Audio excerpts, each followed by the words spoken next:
Well, the most obvious challenge, I think, is the ups and downs of the market.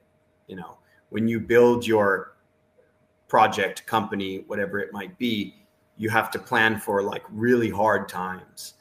This bear market we're in right now has been going on for what, 3 years, and people thought it would have been tapering off.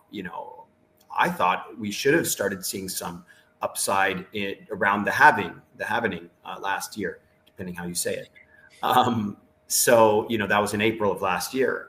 We're in April of 2025, and altcoins have not seen any reprieve. So you have to not only plan kind of for these cycles, but even the cycles might not always last, right? So you need to have enough you need to be lean enough and have enough runway to build for a long time, which, markets are, they can deal with negative kind of externalities if they're predictable. What markets don't like and businesses don't like is uncertainty. And so our industry has a lot of uncertainty. We have our own internal uncertainty, and then we are also kind of whipped around by the global markets, by these trade wars, by Ukraine war, by Israel war, by COVID, by 2008, all these we weren't there yet, but all of these kind of things have a heavy effect on our industry. We're very kind of capital hungry. We're kind of dependent on loose money, from the Fed and Treasury and global markets. I don't think it'll always be like that, and we're finding a way to kind of stand on our own two legs as an industry. I thought it was pretty interesting that the presidential election that just happened.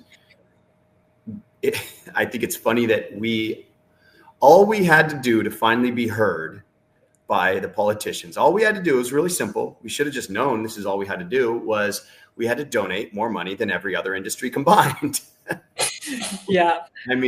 Or about the same, to be technically. It was 48% of all donations. So half of all donations, meaning we donated as much as pharma, military industrial complex, aerospace, farming, agriculture, mining, every industry in the world combined, we had to donate that much, and we finally got a seat at the table. But wow, at least we got a seat at the table. That's a very interesting statistic as well. And do you feel like right now, like the world is performing as you were hoping it would after Trump's election? I mean, we obviously, as you're saying, we funded so much of the election. Do you think there's a lot more that needs to be done in terms of the US and just internationally actually adopting Web3 and crypto?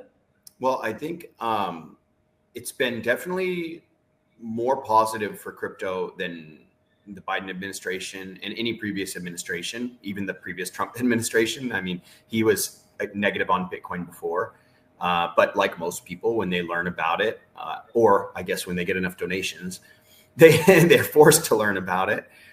His sons are really into it. I spoke on stage at DeFi World in Denver a couple months ago, just before Donald Trump Jr., and I got to ask him a question.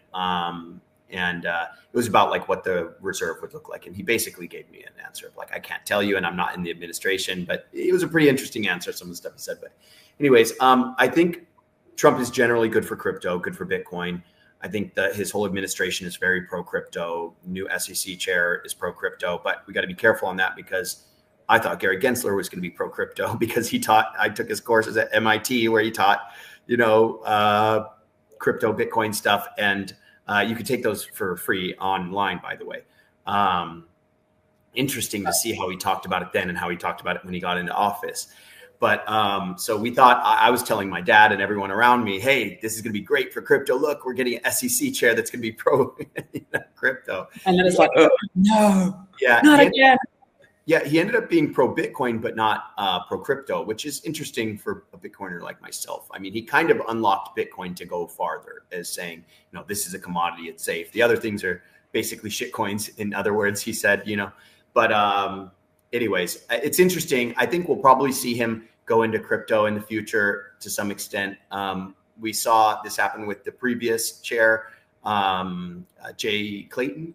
He was considered the sheriff or crypto sheriff or something. He was very negative on crypto. And then, within 6 months of him being out of office, he was on stage with Larry Fink talking about how, stable coins and crypto could be really changing for the world. And, okay, well, you were really talking a lot of shit on us when you were in office, but these people they don't act on their own. It's not actually their job to act on what they believe in. It's their job to act on either what their voters tell them, that's really what it should be, or what the person who put them in place or the other politicians tell them they have to, their mandate.